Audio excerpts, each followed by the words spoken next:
Dans un contexte régional marqué par des tensions, le projet Slameur Fédérateur, initié par la Bénévolentia, a rassemblé des artistes slameurs du Rwanda, du Congo et du Burundi. Cette activité a eu lieu à Goma le 21 décembre 2024 dans la salle de l'hôtel Congo Uni. L'objectif était de promouvoir la paix et la coexistence pacifique à travers des performances poétiques. C'est la Plume d'Or de Butembo qui a remporté les honneurs lors de cette compétition réunissant 5 collectifs.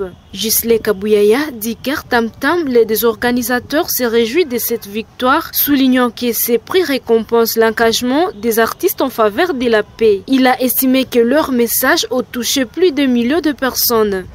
On est là pour Slam Fédérateur, c'est au fait un programme qui a été initié par la Bénévolentia et qui a été lancé à Kigali depuis le mois d'avril 2024. Alors, Slam Fédérateur, c'est un programme régional qui réunit les collectifs régionaux de slam. À travers ces collectifs, on a essayé un peu de mettre en place une dynamique qui a fait en sorte que nous puissions produire chaque semaine un clip.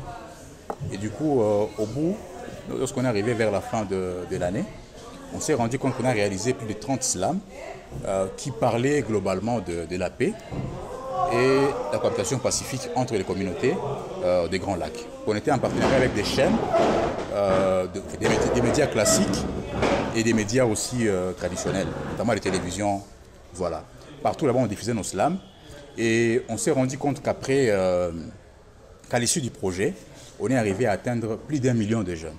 Mapson Witehe, représentant de la Plume d'Or de Butembo et du Grand Kivu, a dédié ses prix à la paix et aux patriotes congolais. Il s'est dit honoré de cette reconnaissance. C'est beaucoup de courage. Ça me dit encore, ça me donne beaucoup de responsabilités. Là, je parle au nom de toute la Plume d'Or, en fait, qui est le collectif Racine, d'où je viens. Ça me donne un peu beaucoup de responsabilités. On se dit qu'on doit faire encore davantage. Déjà quand on est, c'est un sommet, bien sûr. Il y a d'autres sommets que nous devons affronter maintenant, en fait. Bon, déjà, on a travaillé dessus depuis avril. On a fait beaucoup de clips. On a juste balancé un échantillon. On en a fait, je crois, autour de 6 ou 7. Et autant que tous les autres collectifs. Moi, je dis, au fait, c'est un travail, tout le monde a mis du sien. Et moi, ça me touche vraiment que notre travail soit reconnu et soit apprécié à ce point. On se dit, au fait, on doit encore faire davantage pour rester dans le minimum de la perfection. Chrétienne Nikouzé du collectif Joe Slameur du Burundi a quant à elle exprimé sa gratitude pour l'accueil chaleureux réussi à Goma. Lauréate du 2e prix, elle a rappelé les liens historiques et culturels qui unissent ces 3 pays. En tout cas, c'est un immense plaisir parce que nous avons été 5 collectifs à participer dans ce projet. Nous, on vient du Burundi, on est venu du Burundi jusqu'ici à Goma. C'est un long chemin pour la clôture de cet événement. On ne pensait même pas qu'il allait y avoir cette compétition et tout. Et nous rendre compte que les efforts que nous avons faits, le travail que nous avons fait a pu être sacré 2e parmi 5 collectifs. C'est un immense honneur. En tout cas, ça nous encourage beaucoup plus. Ça nous montre qu'on est en train de travailler, qu'on n'est pas moindre dans la région et tout. Et au-delà d'être un plaisir, c'est beaucoup plus l'encouragement. Moi, à chaque femme, je lui dirais tout simplement que, ok, les barrières sociales sont là, mais en gros, il n'y a rien qu'on ne puisse surmonter. Ça fait 3 ans qu'on organise le championnat national dans notre pays et c'est un grand championnat. Et les 3 éditions ont toujours été emportées par des femmes.